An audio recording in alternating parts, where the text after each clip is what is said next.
Assalamu alaikum student, grade 7, welcome to science class.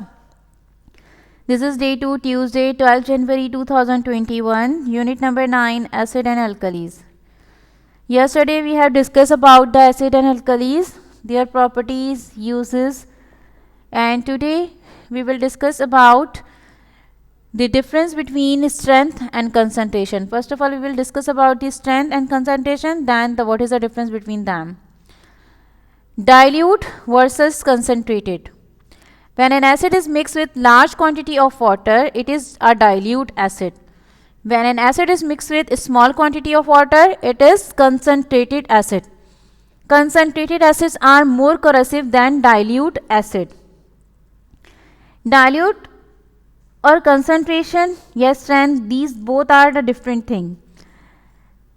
अगर हम dilute और कंसंट्रेशन की बात करते हैं, so we talk about the amount of water present in it.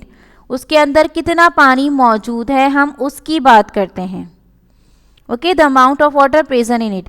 अगर किसी एसिड के अंदर पानी बहुत ज़्यादा क्वांटिटी में मौजूद होगा तो वो एक डाइल्यूट एसिड बनाएगा, और अगर किसी के अंदर वाटर जो है वो लेस अमाउंट में मौजूद होगा तो वो एक कंसंट्रेटेड एसिड होगा.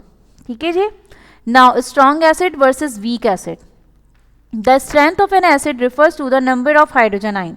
आपको याद होगा जब हम properties of acid पढ़ रहे थे तो we discussed that कि acids को हम ये भी कह सकते हैं कि they produce hydrogen ion. So the higher the concentration of hydrogen ion, the stronger the acid. जो एसिड ज़्यादा हाइड्रोजन आयन प्रोवाइड करता है वो एक स्ट्रॉन्ग एसिड कहलाता है, जैसे कि हमारा हाइड्रोक्लोरिक एसिड HCl, जैसे हमारा सल्फ्यूरिक एसिड H2SO4, जैसे हमारा नाइट्रिक एसिड. जब हम इन्हें पानी में डिज़ोल्व करते हैं ना, whenever we dissolve in water, तो ये लार्जर अमाउंट प्रोड्यूस करते हैं हाइड्रोजन आयन का. बहुत ज़्यादा क्वांटिटी में हाइड्रोजन आयन जो है वो ये प्रोवाइड करते हैं. ठीक है जी. It is possible to have a dilute solution of a strong acid. For example, dilute nitric acid is a dilute solution of strong acid. It has a pH of about 2, but it is not very concentrate.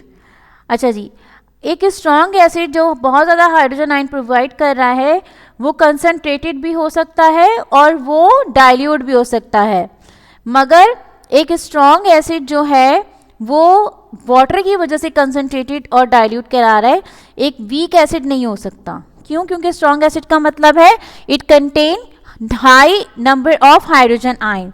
अगर हम उसमें ज़्यादा पानी मिला देंगे तो वो dilute हो जाएगा, और अगर हम उसमें जो है वो कम वाटर ऐड करेंगे तो वो कंसनट्रेटेड हो जाएगा.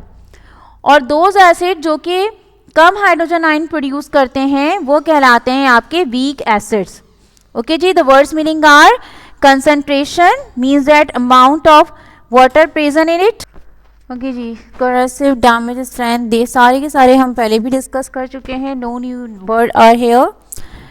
Strength of an acid. The strength of an acid depends on the extension of ionization. अभी हमने कहा था जितने ज़्यादा हाइड्रोजन आयन प्रोवाइड करेगा उतना ही ज़्यादा स्ट्रॉन्ग एसिड होगा. ये आप देख सकते हैं. ठीक है, जब आपने इसे वाटर में डिज़ोल्व किया और ये आयन प्रोड्यूस कर रहा है, तो अ स्ट्रॉन्ग एसिड जो कि सबसे ज़्यादा हाइड्रोजन आयन प्रोड्यूस करेगा आपका हाइड्रोक्लोरिक एसिड, सल्फ्यूरिक एसिड और nitric acid. Whereas weak acid क्या होगा? जो कि कम डिसोसिएट होगा, कम हाइड्रोजन आयन प्रोवाइड करेगा, जैसे आपका acetic acid, citric acid and carbonic acid. When something dissolve in water it breaks apart.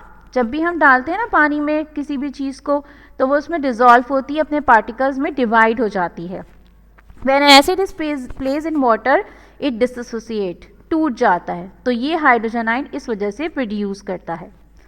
Dilute solution contain a small amount of solute per solvent. Concentrated solution contain a large amount of solute per solvent. वही बात है, उसे दूसरे words में define किया हुआ है कि वाटर अगर ज़्यादा होगा तो डाइल्यूट होगा, वाटर अगर कम होगा तो कंसनट्रेटेड होगा, या दूसरे लफ्ज़ों में वाटर कम होगा तो सॉल्यूट ज़्यादा हो जाएगा, वाटर ज़्यादा होगा तो सॉल्यूट कम हो जाएगा. ठीक है, आप पिक्चर के थ्रू देख सकते हैं कि ये डाइल्यूट से कंसनट्रेटेड की तरफ किस तरह से जा रहा है, यहाँ पर कैसे उसके अमाउंट ऑफ सॉल्यूट में इजाफा हो रहा है. ओके जी. ये हमारी आज की वीडियो थी जिसके अंदर हमने स्ट्रेंथ ऑफ एसिड की बात की, कंसंट्रेशन और डाइल्यूशन की बात की. कोई एसिड हो या बेस हो,